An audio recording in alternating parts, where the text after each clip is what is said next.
It's time to get real this Christmas and enjoy the things that matter. I'm Michaela Clark of declutteringyou.com, and I'm here to help you simplify your Christmas. Every episode, I'll be here to give you one quick, easy Christmas hack designed to help you simplify your holiday season and find the fun again. Let's go.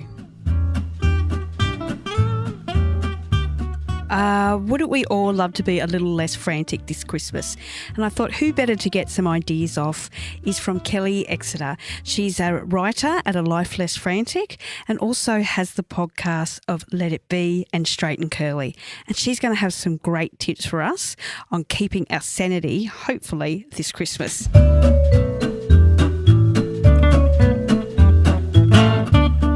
Kelly, tell me, did you ever open a hidden Christmas present, you know, those ones you're not supposed to find, open it, have a look and then wrap it back up again, trying to pretend that no one will notice? Or is that just me? No, it's not just you. It's a lot of people. But I have this real thing for delayed gratification. So I would never, ever do that because I love the delay of the gratification. But yeah, I know most people aren't like that. I know most people like to have a peek before, but no, not me. Yes. I know that's so lame, isn't it?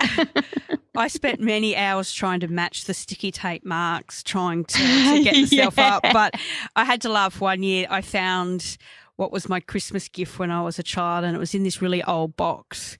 And I thought, oh my God, they've got me a sewing machine. And I, for weeks, was going, how do I tell them and drop hints? I don't want a sewing machine for Christmas. And it ended up, and this is obviously a long time ago, it was actually a typewriter at that time, well before computers. So I was actually so excited because not only it wasn't what I was expecting, I had that joy of non-disappointment. So they got me that year. So you were preparing like this reaction for the sewing machine you didn't want, and then you were pleasantly surprised. And I think your parents knew they were onto you, Michaela. Yeah, well, they did, because then one year they hid all the presents in the cleaning cupboard, and of course I never looked there. So my mum thinks that was the greatest idea ever. So, look, Christmas can be such a stressful and overwhelming time. I mean, really, the last few years just found it just getting out of control, to be honest. So I'm doing this podcast to get all the tips and hacks I can to make sure I have a much cooler Christmas this year and actually try and get back to the whole meaning of Christmas. And so I thought it'd be great to get some ideas from you, Kelly, about how can we make it less frantic at Christmas time.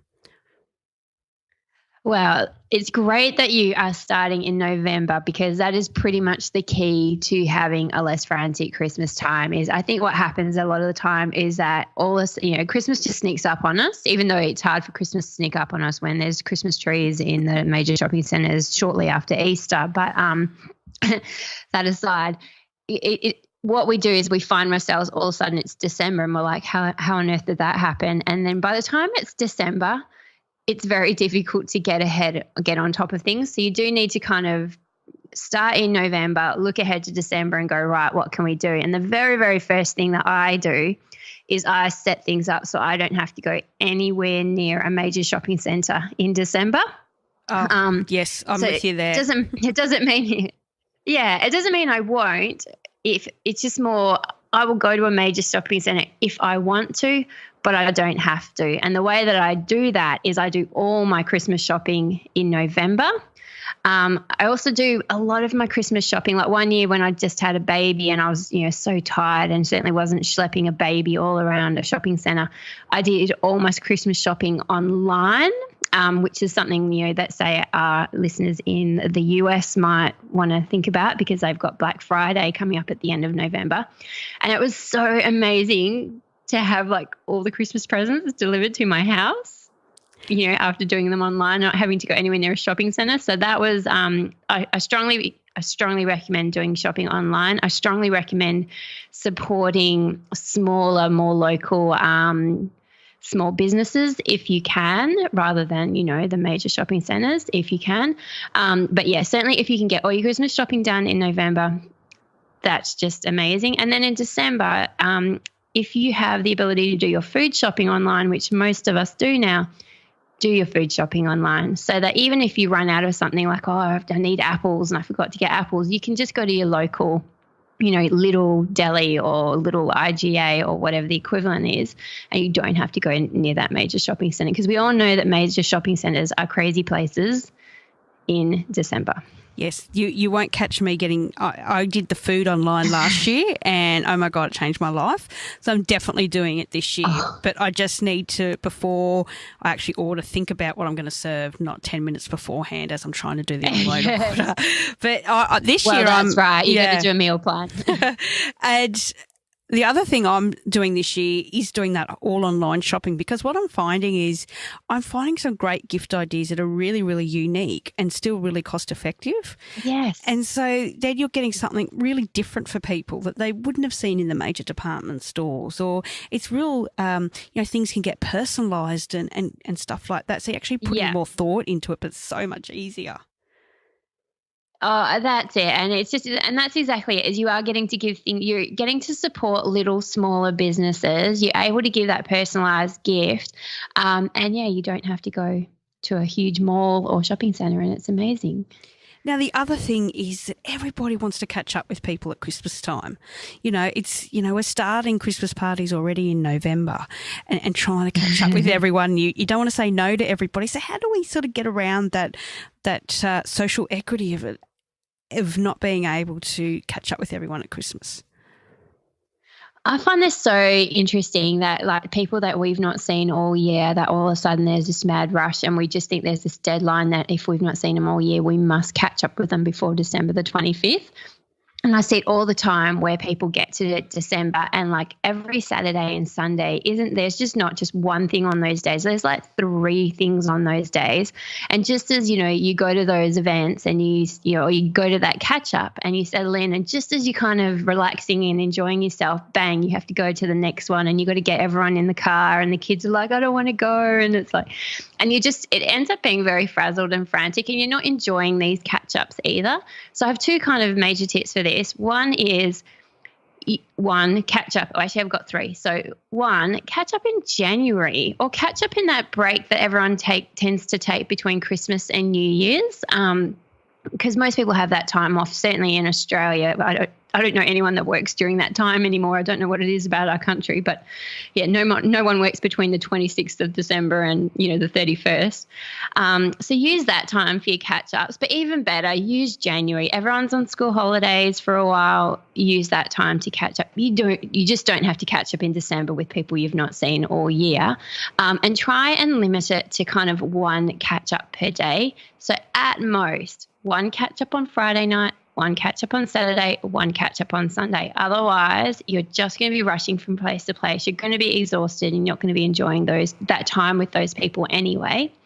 And the other thing that you can do is have walking catch-ups with people. So if it's just a girlfriend or something who wants to catch up, and so you're like, okay, yeah, we'll get a whole family together, like on the 23rd of December, 2 days before Christmas. Yeah, that's when I've got time free. Like, you don't have to catch up with her whole family. You can just catch up with her and just have her come to your house, or you go to her house, you go for a walk for 1 hour, you've had a lovely catch up, you've got some exercise, and you're done. And it's not this big major thing, an occasion that you have to prepare for. Like, you just put on a pair of shoes and you walk out the front door. So walking catch-ups, I'm a huge fan of those. Well, that's a great idea too, because then you're less inclined to have a drink also, which then can lead to a much longer and bigger event than it really should be.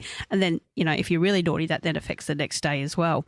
And I really love your tip that I know you also give, is to keep 1 day on the weekend free if possible. I do like that tip if possible, as well. Yeah. I really, really believe. I mean, that's what we do. I know it doesn't work for a lot of people, but I mean, last few Decembers, our Decembers have been cruisy as, and like what keeping that 1 weekend day free does, it means if you get to that weekend day and you see somebody out and they go, oh, come back to our house for a barbie, like, you can do it because you're like, yeah, we've got nothing on today. Our energy levels are good. Let's do it. Or you can go, you know what? I'm knackered from the thing we did yesterday. That sounds lovely, but we're going to go home now. So it gives you options and it allows you to manage your energy levels appropriately. And so that's, I love having that one day free to just give a little bit of flexibility and time and space. Yeah, great. Now, I know you're a writer, so I'm going to imagine you're kind of a Christmas card person. Would I be correct? Like the old-fashioned, get the card out and the old stamp, I think they call it, and put it in a mailbox and post it. Do you send Christmas cards still? I aspire to be a Christmas card person. So my sister's that person that she has a family photo taken and she gets them printed out and she handwrites Christmas cards to everyone. But to me, like, I love that idea, but I just feel like December is really the wrong time to be doing that in amongst everything else that's going on. So I do like doing that. But what I have started doing is, rather than trying to think in November, okay, I've got to get the family together and all dressed up and we all have to look nice, we have to get a nice photo taken and then I'm going to get them printed and got to get it out before the Christmas mail closes, blah, blah, blah. Like, I just take a family photo on Christmas Day when I know we're already all together and we're looking nice, and then I'll get them printed as photos at Kmart or Target, and I'll send out January, like New Year cards as opposed to Christmas cards. Less pressure, a lot less pressure. I love that. And having 3 young boys, trying to get us and my husband and all of us together in a photo is nearly impossible. That's the whole most stressful thing of the whole season. But at least on Christmas Day, we do that anyway. So I just love that. And you're ready together and you're ready looking nice and you don't have to go, come on, guys, and wrangle people. So, I just cut you off, Miguel. No, all good. Because what I was going to say is also people will probably appreciate that more, that you've put that effort in at a different time, but it'll also, they're probably not going to be as busy, so they can actually, enjoy it and read it and just get more pleasure from it rather than being one of the pile of 20 cards I haven't opened prior to Christmas. So I think that's really nice. I'm going to do that this year as well.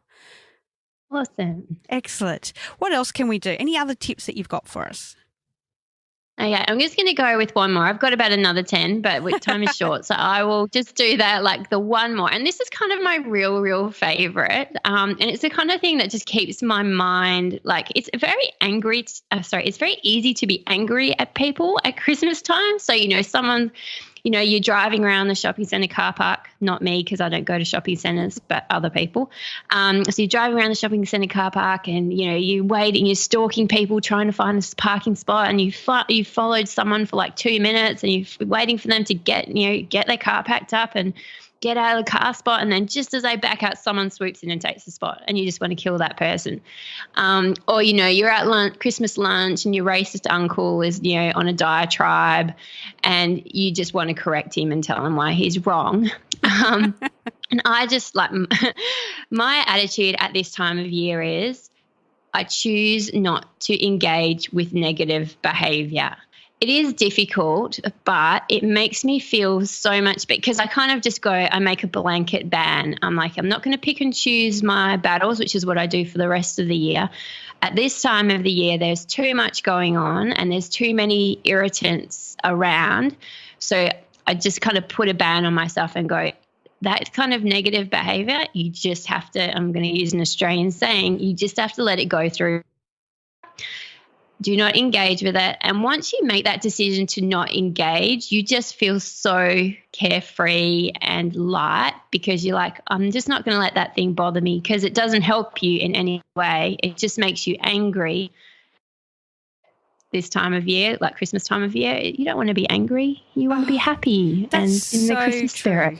Yeah, that's exactly true. And I know on other episodes we do talk about, lowering that expectation, you know, and forgetting about the perfect moment syndrome, as I like to call it, PMS, and just not worrying about how this might look in the photo, or what your friends on social might think about this, or your kids and your husband and your family, or your mother-in-law, they all have different expectations of Christmas and what that day means to them. And it's not necessarily the same expectation. Like, it doesn't have to be done a certain way. I mean, that's where I get caught up. I always think, it needs to be done this way. We need to have this on and do this in this order. And you know what? Just let it go. And it's so true to I mean, okay, I'm going to say the car parking one would still get me angry. I've got to say that. I don't know that I could throw that through to the keeper. However, be angry, but try not to want to kill them. That is, like, just go, you're a massive, massive jerk. Yep. But I am going to be the bigger person here and let it go. I'm in the festive season this year, so you're not going to push me. So that's such a good one, because you know what? That's just going to benefit you more than anyone, isn't it? And that's it. It doesn't make you feel better. It doesn't make you feel better to be angry. It just doesn't. Like, you might think, you might shake your fist at them and you might yell something out the window, but it doesn't make anything better for anyone. But when you choose to let it go and you do, you just be amazed at how light you feel. And I just think that that's a beautiful thing to experience at this time of year. Excellent. Well, I am going to take all your tips on and have one of the best Christmases I've ever had. So thank you so much for joining me, Kelly. And I wish you and all your family a Merry Christmas in your new house. Thank you, Michaela. We shall enjoy it. No worries. It's time to embrace a perfectly imperfect Christmas. Head over to declutteryou.com/Christmas hacks to grab a free copy of the Hack the Holidays Handbook to help you get organised, simplify, and actually enjoy your Christmas this year.